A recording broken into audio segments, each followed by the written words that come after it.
ओम शांति। ओम शांति। आज बाबा के 23/2/23 के महावाक्य प्रातः मुरली ओम शांति बाप दादा मधुबन। बाबा ने कहा, मीठे बच्चे जी बाबा, तुम्हारा फर्ज है 1-2 को बाप और वर्षे की याद दिलाकर सावधान करना। ये फर्ज बताया बाबा ने, एक दूसरे को बाप और वर्षे की याद दिलाकर सावधान करना।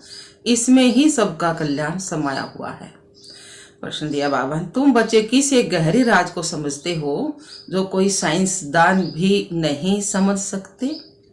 कौन सा गहरा राज है जो हम बच्चे ही समझते हैं, जो साइंसदान भी नहीं समझ सकते? उत्तर दिया बाबा ने, तुम समझते हो कि आत्मा अति सूक्ष्म स्टार है, उसमें ही सब संस्कार भरे हुए हैं, वही शरीर द्वारा अपना अपना पार्ट बजा रहे हैं। शरीर जड़ है, आत्मा चैतन्य है। ऐसे ही फिर परमात्मा भी स्टार है, उसमें सारी नॉलेज है। वह मनुष्य सृष्टि का बीज रूप है, सत्य है, चैतन्य है। वह कोई हजारों सूर्यों से तेजों में नहीं है। यह गहरा राज तुम बच्चे ही समझते हो। साइंसदान इन बातों को नहीं समझ सकते। तुम्हें सबको आत्मा और परमात्मा की पहचान पहले पहले देनी है। गीत आया है, माता ओ माता, तू है सबकी भाग्य विधाता। ओम शांति। बाप बच्चों प्रति कहे कि बच्चे सौदर्शन चक्करधारी भव। यह बाप ने बच्चों को सावधानी दी है, बच्चों को भी 1-2 को सावधानी देनी है। बाप को याद करने से झट व नशा चढ़ जाता है। समृद्धि दिलाने के लिए 1-2 को सावधान करना है। जैसे आपस में मिलते हैं तो नमस्ते आदि करते हैं ना, परंतु उनसे कोई कल्याण नहीं होता। कल्याण तब होगा जब तुम बच्चे 1-2 को सावधानी देंगे। सौदर्शन चक्रधारी अक्सर में सब कुछ आ जाता है। बाप का परिचय, मर्तबे का परिचय, चक्कर का परिचय सब आ जाता है ना। तो 1-2 को सावधानी देना यह पहला फर्ज है। तो बाबा ने कहा, याद कराने से खबरदार हो जाएंगे। घड़ी घड़ी 1-2 को सावधान करना है। बाप और वर्षे को याद करते रहो। सौदर्शन चक्रधारी हो, अपने को अशरीरी समझ अशरीरी बाप को याद करते हो ना। याद अर्थात योग से तुम्हारी निरोगी काया बनती है। यह अभी का पुरुषार्थ है। अंत में जब एकदम कर्मातीत अवस्था हो जाएगी तब निरोगी बनेंगे। अभी तो पुरुषार्थी है। अभी बाप बैठ बच्चों को समझाते हैं, क्योंकि जानते हैं कि सभी बेसमझ हैं। जब देवताओं आदि की पूजा करते हैं तो उन्हों के ऑक्यूपेशन का कोई को भी पता नहीं है। तो तुमको समझाना है। हम सब की बायोग्राफी बता सकते हैं, सबके बारे में बता सकते हैं। कौन भगवान है, कौन देवता है, कितने हजारों सृष्टि है, सारे बता सके हैं ना। तो बाबा ने कहा, पहले तो मुख्य परम पिता परमात्मा को जानना है। हम आत्मा है और वो आत्मा का पिता परमात्मा है। 2 बाप है हमारे, एक शरीर का बाप है, एक आत्मा का बाप है। तो उनके बारे में सब बता सके है ना। तो उसमें भी बहुत मनुष्य मूंझते हैं, कहते हैं परमात्मा का कोई नाम रूप नहीं है। परमात्मा भी कह दिया और फिर ने भी कह दिया उसका कोई नाम रूप नहीं है, जबकि उसका नाम भी है शिव, रूप भी है ज्योति बिंदु, उसका देश भी है परमधाम। तो बाबा ने कहा, तो पहली मुख्य बाधा आत्मा और परमात्मा का भेद और ज्ञान बताना। आत्मा और परमात्मा का भेद बताना और ज्ञान बताना। तो यह तो जानते हैं कि सब आत्मा है। पुण्य आत्मा और पाप आत्मा कहा जाता है ना। पाप परमात्मा नहीं कहेंगे। आत्मा गलत काम कर रहा, अच्छे भी कर रहा है, लेकिन परमात्मा गलत काम नहीं करता ना। तो पाप परमात्मा कभी नहीं कहेंगे। पतित दुनिया है ना। तो बाबा ने कहा, परमात्मा तो पतित नहीं होता ना, परमात्मा तो शरीर को नहीं, तो वो पतित नहीं होता ना। इसलिए मनुष्यों को पहले पहले आत्मा को जानना है, और क्योंकि आत्मा का ज्ञान कोई भी मनुष्य में नहीं है।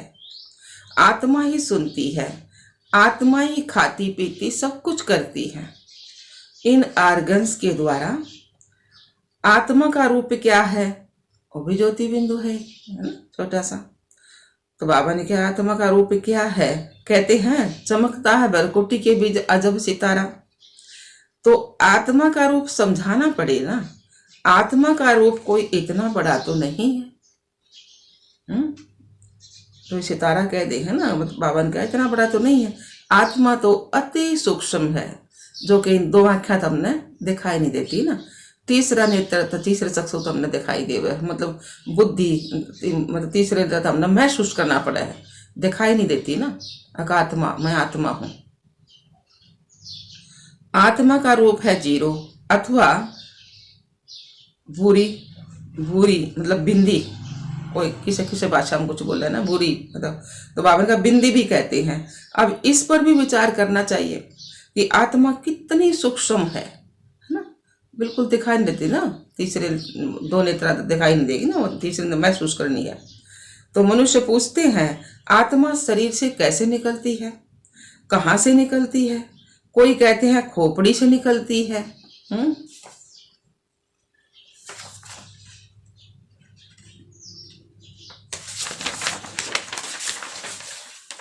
कोई कहते हैं आंखों से निकलती है, क्योंकि दरवाजे तो बहुत है ना।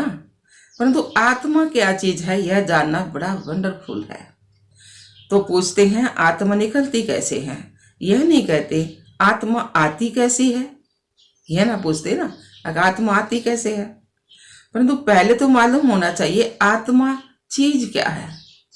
कितनी छोटी सी आत्मा में 84 जन्मों का पार्ट भरा हुआ है। जैसे टैप के चिप वो छोटी छोटी, देखो कितना उसमें भी कितना रिकॉर्ड भरा हुआ है। तो ये आत्मा भी इतनी छोटी है, चिप तो दिख है, और यह तो इतनी छोटी है, देख लो इसमें फिर भी हम 84 जन्म ले यहाँ धरती पा गए, 84 जन्म का पार्ट सारा भरा हुआ। यह बातें मोस्ट वंडरफुल हैं। आत्मा है तो बरोबर स्टार माफिक, बिल्कुल छोटी, उसको बड़ा नहीं कहेंगे। एरोप्लेन ऊपर जाने से बहुत छोटा दिखाई पड़ता है ना, परंतु आत्मा बड़ी नहीं होती, उनका तो एक ही रूप है। तो पहले पहले आत्मा को जानना चाहिए, मैं आत्मा कैसे इस शरीर में प्रवेश करता हूँ। बल कोई कोई को साक्षात्कार होता है, जैसे स्टार है, तो उस छोटी सी आत्मा में सब नॉलेज भरी हुई है। आत्मा है एक ही। यह बड़ा वंडर है। परमात्मा के रूप का भी किसको पता नहीं है। वास्तव में जैसी आत्मा है वैसे ही परम पिता परमात्मा है। वह भी बाप है। भले यहाँ बाप और बच्चा छोटा बड़ा होता है, परंतु आत्मा छोटी बड़ी नहीं हो सकती है। आत्मा और परमात्मा के रूप में कोई भेद नहीं है। बाकी दोनों के पार्ट में संस्कारों में भेद है ना। तो बाप समझाते हैं मेरे में क्या संस्कार हैं, तुम आत्माओं में क्या संस्कार हैं। मनुष्य आत्मा और परमात्मा के रूप को न जानने के कारण आत्मा परमात्मा एक कह देते हैं। बड़ा घोटाला कर दिया ना ये। एक कैसे है ना, एक तो नहीं हो सकती ना आत्मा और परमात्मा। जैसे देखो बाप, लौकिक में बाप और बच्चा अलग अलग है ना, उसी तरह आत्मा और परमात्मा भी अलग अलग है। हम आत्मा हैं और वो हमारी आत्मा का बाप परम पिता परमात्मा है, तो अलग अलग हो गए ना, एक नहीं है। फिर दुनिया ने कह दिया ना कि आत्मा सो परमात्मा, ये कह दिया दुनिया ने तो, लेकिन ये शब्द रोंग है ना। तो बाबा ने कहा ये घोटाला कर दिया ना। जानना बहुत जरूरी है। परमात्मा भी है, ब्रह्मा विष्णु शंकर भी है, इन सब में भी आत्मा है। जगत अम्मा सरस्वती को गॉडेज ऑफ नॉलेज कहते हैं, तो जरूर सरस्वती की आत्मा में नॉलेज होगी। परंतु उनमें कौन सी नॉलेज है, ऐसा भाई कौन सा ज्ञान है ऐसा, ये कोई को भी पता नहीं है। हाथ में गिटार तो दे दिया, लेकिन कह दिया ना कि ज्ञान की देवी है, विद्या की देवी है, ये बोल दिया ना, लेकिन किशन बेरा को ना कोई किस तरह की है, या मम्मा ही है, या ये तो ऐसा ना हुआ नॉलेजफुल। तो अखबारों में बाबा ने कहते ना, परंतु उसमें कौन सी नॉलेज है ये कोई को पता नहीं। सिर्फ कहते थे गॉड इज ऑफ नॉलेज। अब गॉड की नॉलेज ली, गॉड द्वारा, परमात्मा द्वारा। तो बाबा ने क्या, अखबारों में आर्टिफिशियल आदि पढ़ते हैं, सॉरी, अखबारों में आर्टिकल्स आदि पढ़ते हैं तो उस पर समझाना चाहिए।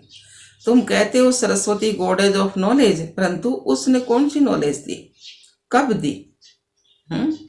उनको जरूर गॉड ने नॉलेज, उनको जरूर गॉड से नॉलेज मिली होगी ना। गॉड भगवान द्वारा ज्ञान मिल है ना, मम्मा को सरस्वती है ना या।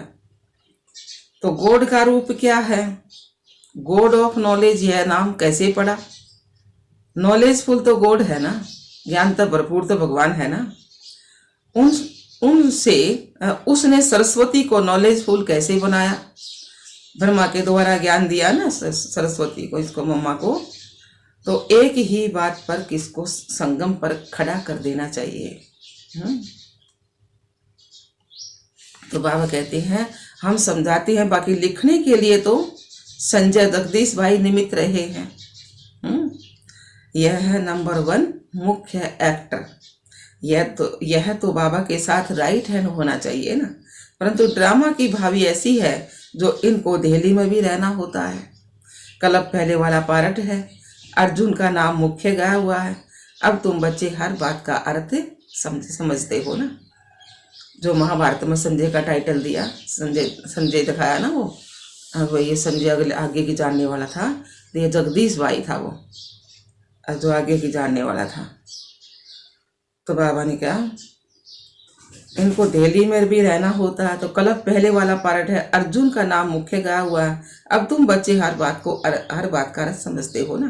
पहले तो आत्मा और परमात्मा को समझना है। बाप ने बच्चों को समझाया है आत्मा स्टार है, उसमें सारी नॉलेज कैसे भरी हुई है यह कोई साइंसदान भी नहीं समझ सकेंगे। आत्मा में ही सब संस्कार रहते हैं। अब आत्मा तो स्टार है, अच्छा परमात्मा का रूप क्या है? वो भी ज्योति बिंदु है ना, तो वह भी परम आत्मा ही है, ऊंचा है ना, इसलिए उसको परम आत्मा बोल रहे हैं। और हम सिर्फ आत्मा है, तो वो हमारा बाप है ना, तो इसलिए परम ऊंचा। तो बाबा ने क्या, अच्छा परमात्मा का रूप क्या है? वह भी परम आत्मा ही है, फर्क नहीं है। ये जो महिमा गाते हैं ना, हजारों सूर्यों से तीखा है, ऐसा तो नहीं है। एक सूर्य की गर्मी ना उठे गर्मी में, तो हजारों सूर्य से तेज में उसकी किस तरह उठेगी? हजारों सूर्य से तीखा ऐसा नहीं है।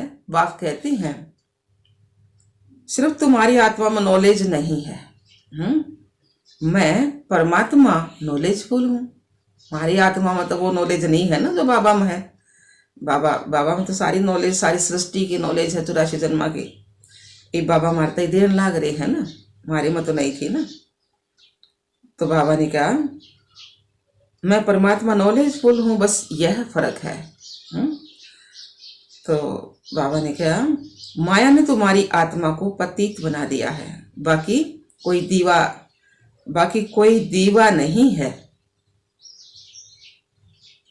माया ने तुम्हारी आत्मा को पतित बना दिया, बाकी कोई दीवा नहीं है, बुझा हुआ है। समझाने दिया करना बाबा, दीवा बुझ गया हमारी आत्मा का, वैसे कोई दीवा नहीं है जो बुझा हुआ है। सिर्फ आत्मा से नॉलेज निकल गई है, आत्मा में जो हमारी नॉलेज थी वो निकल गई है बाप और रचना की, है ना। ये संगम युग पे आकर देव है ना बाबा 5000 वर्ष में, तो अब तुमको नॉलेज वो मिल रही है। ये फिर बाबा के देन लाग रही है। बाबा में नॉलेज है, वह भी आत्मा है, कोई बड़ी तो नहीं है। उनको भी नॉलेजफुल, सरस्वती को भी नॉलेजफुल कहा जाता है। अब उनको नॉलेज कब मिली? सरस्वती किसकी बच्ची है यह कोई भी नहीं जानता ना। सरस्वती किसकी बेटी है? ब्रह्मा की बेटी है ना, ये कोई नहीं जानता। तो दिल में आना चाहिए, उनको कैसे समझाए। तो बाप परमात्मा कौन है वह भी समझाना है कि वह स्टार है, उसमें सारी नॉलेज है। गॉड फादर मनुष्य सृष्टि का बीज रूप है, सबका बेहद का बाप है, वह सत्य है, चैतन्य है, उनमें सारी सच्ची नॉलेज है। उनको ट्रुथ भी कहते हैं, सच्चा भी कहते हैं। अगर कोई में सच्ची नॉलेज है नहीं, रचयिता एक बाप है, तो सारी रचना की नॉलेज भी उसमें ही है। सारी रचना की नॉलेज भी उसमें ही है ना। परमात्मा झाड़ का बीज रूप है ना बाबा। तो आत्मा तो चैतन्य है, शरीर तो जड़ है। जब आत्मा आती है तब यह चैतन्य होता है। तब आप समझाते हैं मैं भी वही हूं। आत्मा छोटी बड़ी नहीं होती हो सकती है। जैसे तुम आत्मा हो वैसे परम आत्मा यानी परमात्मा है ना। वो नॉलेज फुल पूरा भरपूर है, हमारे में नॉलेज नहीं है। तो बाबा ने कहा फिर उनकी महिमा सबसे ऊंच है। मनुष्य सृष्टि का वो बीज रूप है बाबा।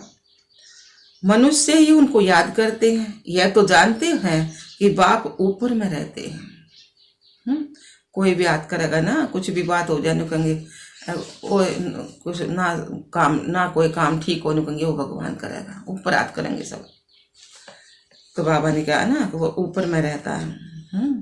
उनकी महिमा भी सबसे ऊंच है। मनुष्य सृष्टि का वो बीज रूप है। मनुष्य ही उनको याद करते हैं। यह तो जानते हो ना बाप ऊपर में रहते हैं।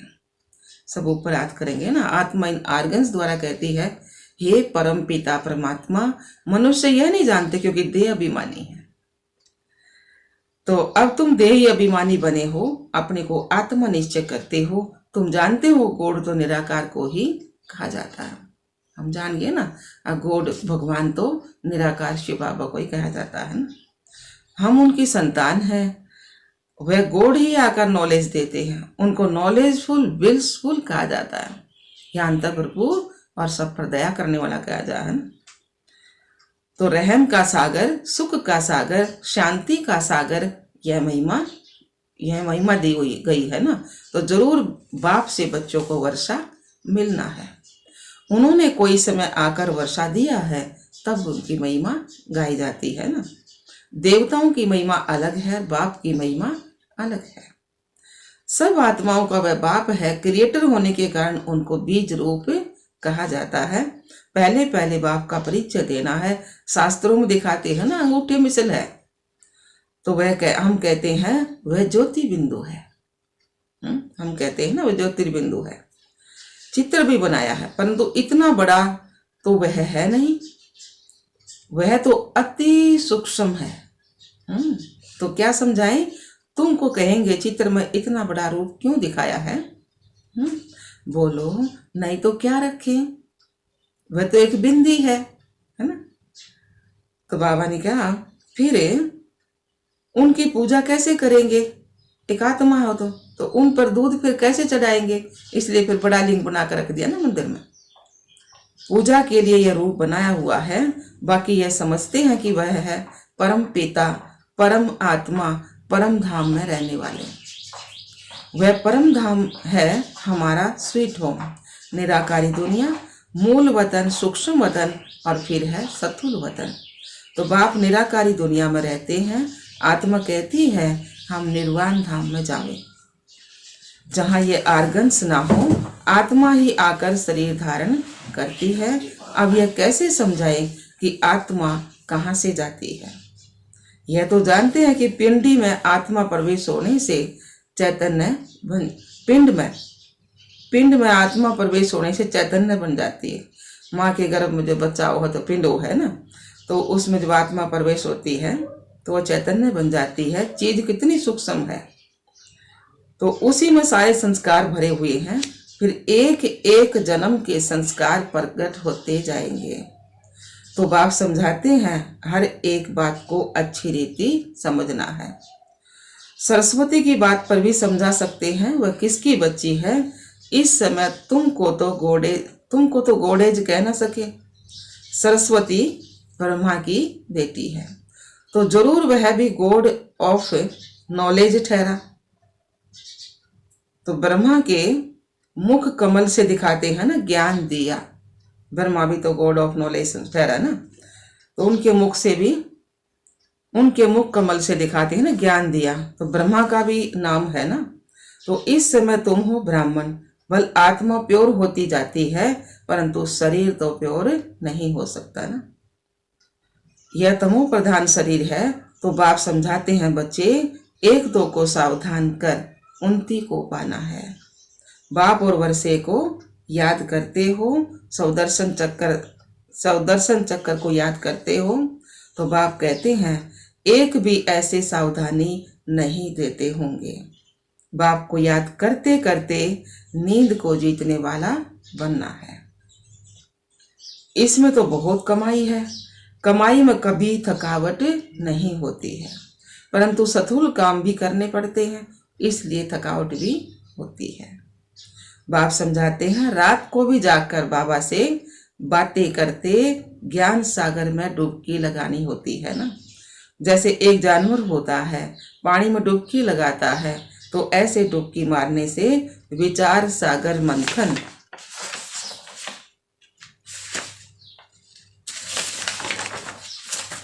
करने से देखते हैं कि बहुत पॉइंट्स आती हैं, कहाँ कहाँ से पॉइंट निकल आती है ना। तो इसको कहा जाता है रात को जागकर ज्ञान का विचार सागर मंथन करना है। मनुष्य बिल्कुल ही नहीं जानते, उनको समझाना है बाप ज्ञान का सागर है, उनसे वर्षा मिलना है। जो आदि सनातन देवी देवता धर्म वाले सतयुग में थे, उनको जरूर वर्षा मिला होगा ना। अब सारी राजधानी को वर्षा कैसे मिला? कलयुग से सतयुग होने में देरी तो नहीं लगती है ना। रात पूरी हो दिन होता है। कहाँ आयरन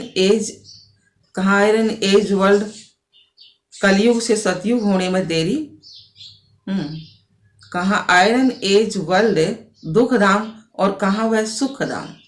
ब्रह्मा का दिन और ब्रह्मा की रात, कितना फर्क है। अभी गॉड फादर से तुमको नॉलेज मिल रही है, सरस्वती क्या करती थी किसको भी पता नहीं है।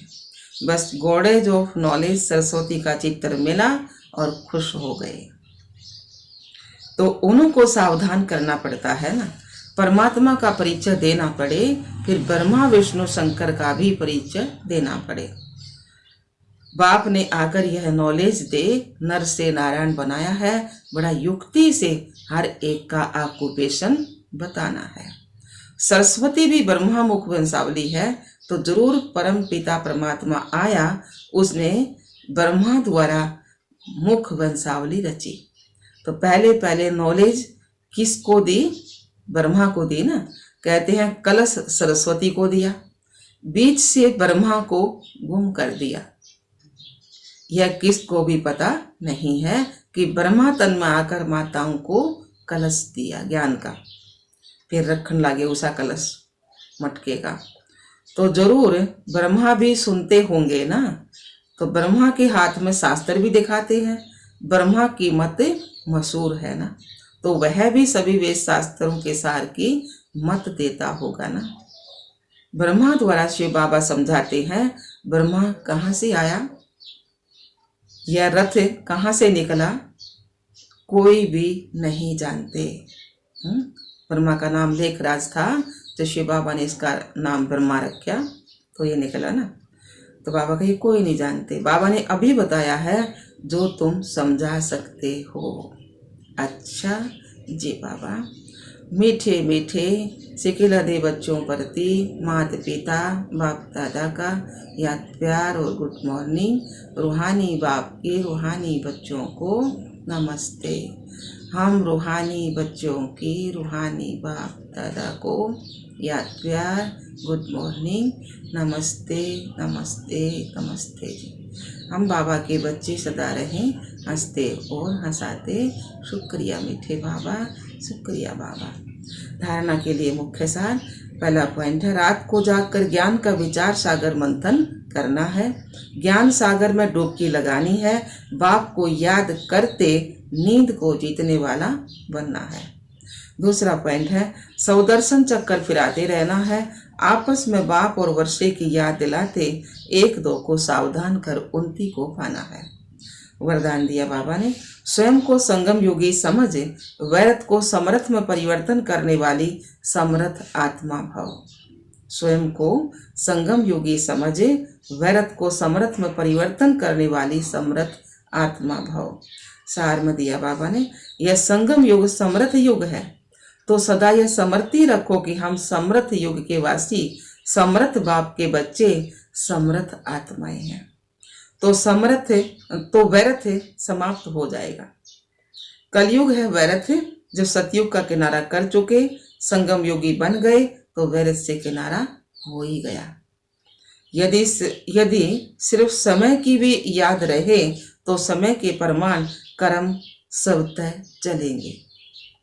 आधा कल्प व्यर्थ सोचा, व्यर्थ किया, लेकिन अब जैसा समय जैसा बाप वैसे बच्चे। स्लोगन दिया बाबा ने, जो सदा ईश्वरीय विधान पर चलते हैं वही ब्रह्मा बाप समान मास्टर विधाता बनते हैं। जो सदा ईश्वरीय विधान पर चलते हैं, ईश्वर के सही मत पर चलेंगे, वही ब्रह्मा बाप समान मास्टर विधाता बनते हैं। अच्छा, ओम शांति, ओम शांति।